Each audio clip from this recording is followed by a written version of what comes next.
Sayın Piero Fassino, öncelikle programımıza hoş geldiniz. Merhaba.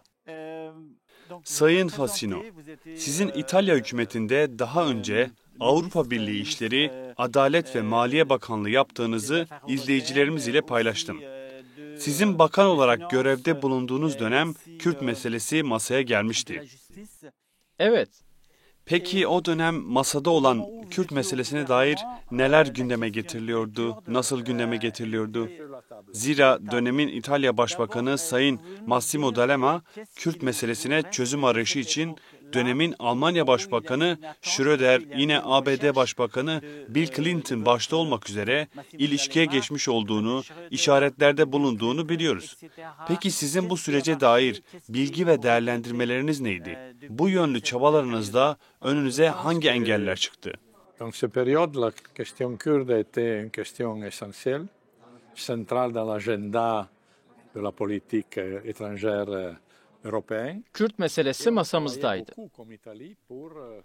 Kanaatime göre o süreçte Kürt sorunu ya da sorusu temel bir mesele haline gelmiş olduğundan Avrupa Birliği'nin dış ilişkileri ajandası içinde yer alıyordu. Yani bu mesele merkezi bir konu olarak ele alınıyordu. Biz de İtalya olarak Kürt meselesinin olumlu yönde gelişmesi ve çözüme kavuşması için 1998'lerde bu yönlü çaba sarf ettik. Tabii Sayın Öcalan'ın durumu da gündeme geldi ve ben bizatihi bu konuyla ilgilendim. Fakat gitgide ve günümüze kadar ise Kürt meselesi Avrupa'da sanki biraz marjinal hale geldi.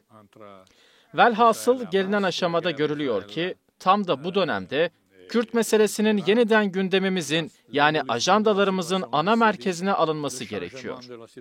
Zira bu mesele halen hem Orta Doğu hem Akdeniz politikalarını etkileyen bir mesele olarak ortada duruyor. Çünkü Orta Doğu'nun büyük çalkantılar ve alt üst oluşlar sürecine yeniden girdiğine şahit olduğumuz bir süreçteyiz.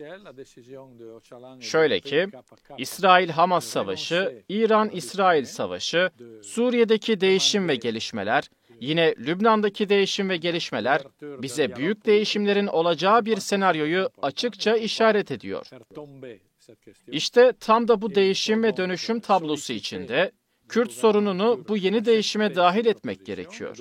Yani bu yeni tabloda yerini almalı bu mesele. İşte tam da bu süreçte yeni bir geçiş ve gelişme ortaya çıktı.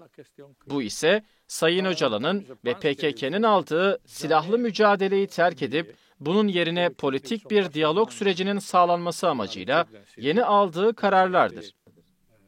Bu tam da buna uygun olanaklar sunuyor. Bana göre bu ziyadesiyle çok önemli bir gelişme ve bu fırsatı heba etmemek gerekiyor. İşte tam da bu süreçte Türkiye'den, Türk hükümetinden diyalog kapılarını açmaları için ısrarlı talepkar olmamız gerek. Nihayetinde Kürt sorununda bütün taraflar açısından kabul edilebilir bir noktada uzlaşılıp çözüme kavuşması gerek. Tabii aynı zamanda şunu da akıldan çıkarmamalıyız. Kürt meselesi sadece Türkiye'de değil, pek çok ülkeyi ilgilendiren bir konu ve oralarda da kalıcı bir çözüme ihtiyaç var. İşte Suriye'yi ele alırsak, Kürtler orada Esad rejimi tarafından hep baskı ve saldırılara maruz kaldı. Irak'ta var olan Kürtlerin durumu zaten biliniyor. Exemple, quand on dit que ce soit les Européens, les Américains, tout le monde. Evet, İran'da da Kürtler var. Sauf les djihadistes. Suriye'nin geleceği ve istikrarı için Kürtlerin olmaz ise olmaz kabilinde yer alması gerektiğinin fikrini neredeyse herkes paylaşıyor. Tabii cihadistler ve Türkiye hariç. Ki Suriye şöyle bir bakıldığında görülecektir ki neredeyse 15 yıldır Kürtler orada istikrar öğesidirler. Kürtlerin özerk idari yapılanmasının hakim olduğu bölgelere bakıldığında bütün farklılıkları kapsayan, yani Kürdü, Arabı ve diğer bütün azınlıkları da kapsayan de facto bir öz yönetim modeli hayat bulmuş vaziyette. Oui, évidemment, il faut, c'est pas à moi comme on dit, d'entrer dans le règlement des relations à l'intérieur de Evet. chaque pays. İran'da da Kürtler var. Ki İran şu an büyük bir alt üst oluş sürecini yaşıyor. Kürt toplumunun yaşadığı bu ülkelerde var olan sorunların çözüme kavuşmasını sağlamak gerek. Yani buralarda Kürt meselesi tanınmalı ve çözüme kavuşmalı.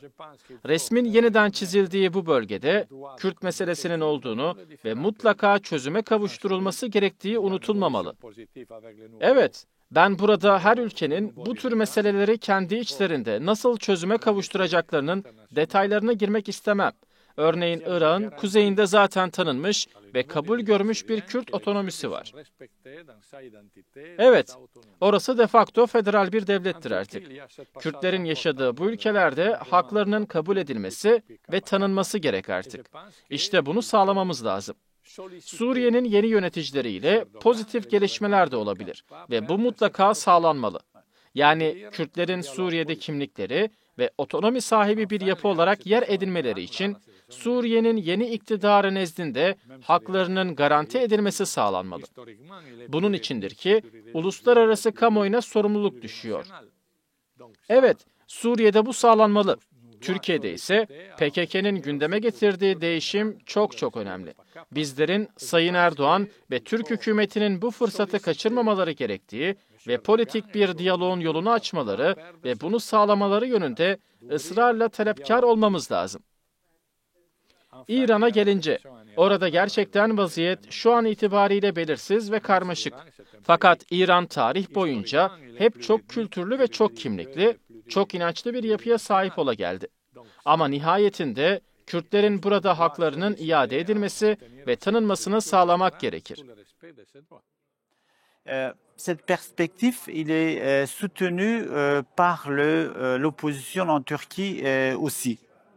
Türkiye'ye geri dönersek, bu yeni sürece CHP'li muhalefet partisi de destek olacağını söylüyor. Fakat maruz kaldıkları baskılardan dolayı endişeliler ve yaklaşımları temkinli. İstanbul Belediye Başkanı İmamoğlu ve Selahattin Demirtaş'ın da içinde bulunduğu binlerce politik tutuklu Türkiye'de hapishanelerde tutuluyor.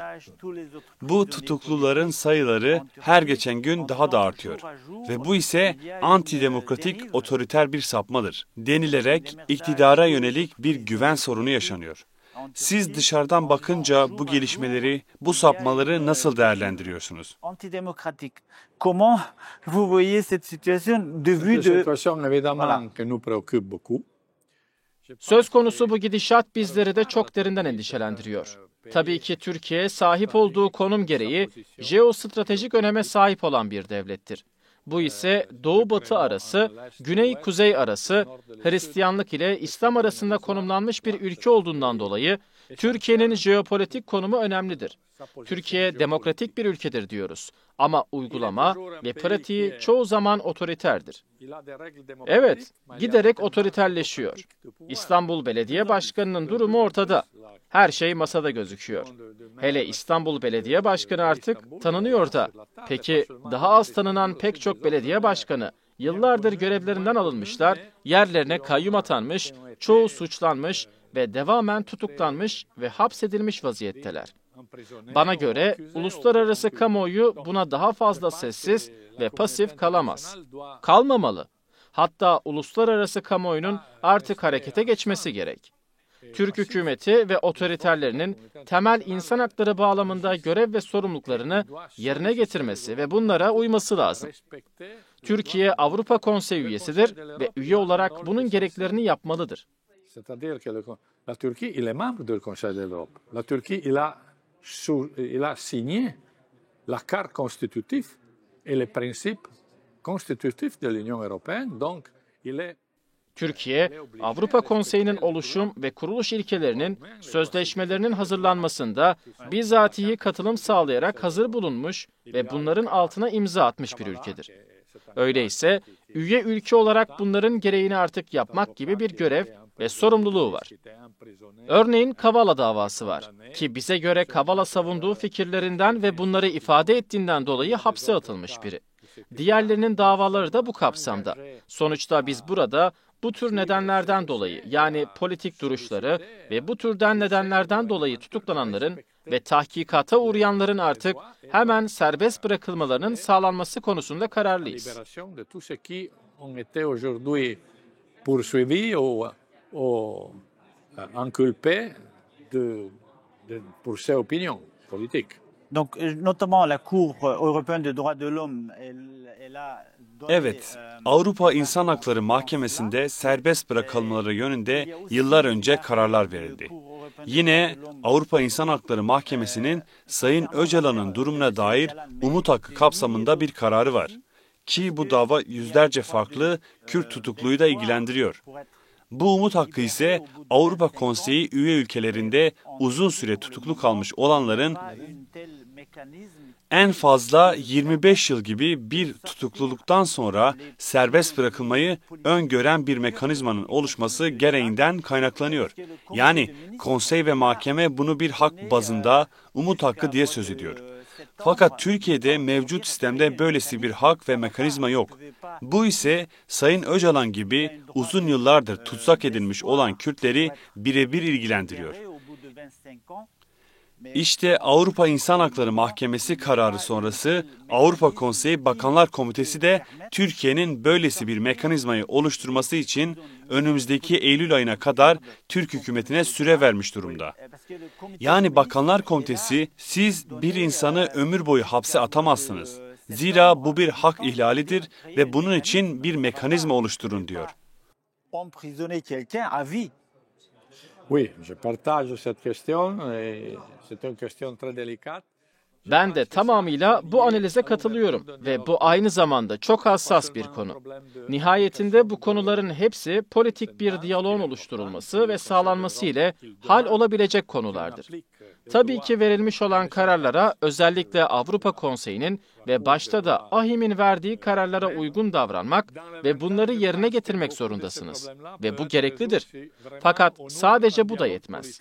Eğer hükümet ile Kürt toplumu arasında politik bir diyaloğun yolu açılırsa, buna benzer pek çok sorunun aşılmasının yolu da kendiliğinden açılmış olur. İşte tam da burada politik diyalog sürecinde bir politik anlaşma sağlanırsa, o zaman bütün politik tutsakların da serbest bırakılmaları gündeme gelir. Ki bu sağlanmalı. Bu ise Kürt toplumu ile devlet ya da hükümet yetkilileri arasında yeni bir ilişki tarzını doğurmuş olur. Avrupa Konseyi'nin icra kurumu Bakanlar Komitesi'dir. Bu ise üye devletlerin temsilcilerini kapsıyor. Evet, öyle. Bunlar işte en başta Almanya, İngiltere, Fransa ve İtalya'dır. Evet, ama konseyde politik ve ekonomik bazda ağırlığı olan başlıca ülkelerin sayısı belli. Peki Almanya, Fransa, İtalya gibi ağırlığı olan ülkelerin dile getirdiğiniz konularda konseyin ilkelerine uyulması için ne yapmalılar? Türk yetkili makamları sorumluluklarını yapmaları için ısrarla talepkar olmaya devam edilmeli. Türkiye demokratik haklara artık saygı duymalı. Zira burada söz konusu olan temel demokratik kurallardır artık. Niye? Çünkü Türkiye kendisinin demokratik bir ülke olduğunu kendisi iddia ediyor. O halde bunun gereğini yapmalılar artık. Evet, Türkiye'de parlamento, kurumlar, sendikalar, politik güçler var. Fakat bunlara rağmen devlet ve iktidar bünyesinde var olan otoriter eğilimlere karşı her gün mücadele etme ihtiyacını doğuran bir vaziyette var. Evet, bizleri böylesi bir durum ile karşı karşıya bırakıyor bu. Nihayetinde siz hem demokratik hem otokratik olamazsınız. Zira bunlar ikisi bir arada yürümez ve artık bir seçim yapmak gerekiyor. Artık bizlerin Türkiye'ye demokrasinin kurallarına uyması gerektiğini söylememiz gerek. Yenilenmiş değil ama Türkiye Avrupa Birliği ile Gümrük Birliği Sözleşmesi'ne sahip. Türkiye NATO üyesi, yine AB'ye üye olmak istiyor. AK üyesi filan. Bütün bu kurumlara üye olanların insan haklarına uyma gibi bir görev ve zorunlulukları var. Siz ya demokratik haklara saygıya dayalı sorumluluğu yerine getirirsiniz ya da şimdiki gibi bu böyle olmaz. Zira Türkiye'nin söz konusu kurumlarının üyesi olarak bu kurumların kural ve kaidelerine uyma gibi bir zorunluluğu var. Bu kurallara uymak bir mecburiyettir. Bizlerin ise Türkiye'yi bu hak ve kurallara uymaya, Türkiye'de yaşayan herkesin sahip olması gereken haklara uyması için ısrarla talep etmek gibi bir sorumluluğumuz var. J'ai deux questions. Une, c'est que Avrupa Konseyi neredeyse 30 yılı aşkındır her yeni üye olan devletin üye olabilmesi için 2 temel sözleşmeyi şart koştu ve zorunlu hale getirdi. Bunlar Ulusal Azınlıklar Çerçeve Sözleşmesi ile Yerel ve Bölgesel Diller Sözleşmesidir. Türkiye ise bu sözleşmelerin gereğini yapmıyor. Hatta bunları daha imzalamadı bile. Oui. Donc, y compris pour l'autonomie locale. Oui, on peut faire une chose et on l'a fait. Ouais. C'est-à-dire on sollicite. İşte bunun için diyoruz ya, yapılması gerekeni yapmaları gerek. Bizler ise ısrarla taleplerimizi dile getirmeye devam edeceğiz. Bunları hem Avrupa Konseyi olarak hem de Avrupa Yerel ve Bölgesel Yönetimler Kongresi olarak dil sözleşmesi dahil olmak üzere azınlık haklarının uygulanması ve gereğinin yapılması için talepkar olmaya devam edeceğiz.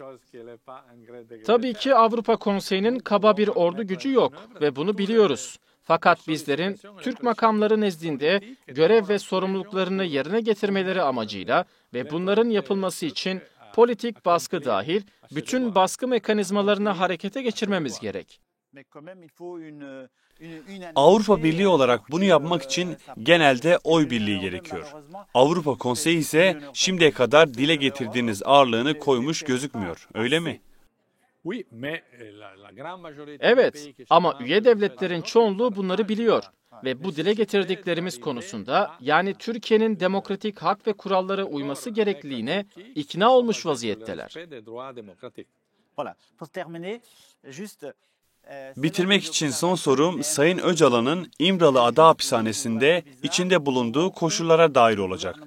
Zira pek çok gözlemciye göre yapmış olduğu silahsızlanma çağrıları ve aldığı inisiyatiflere rağmen halen dar bir alanda, yani bir ada üzerinde tecrit koşullarında kalıyor olması uygun görünmüyor.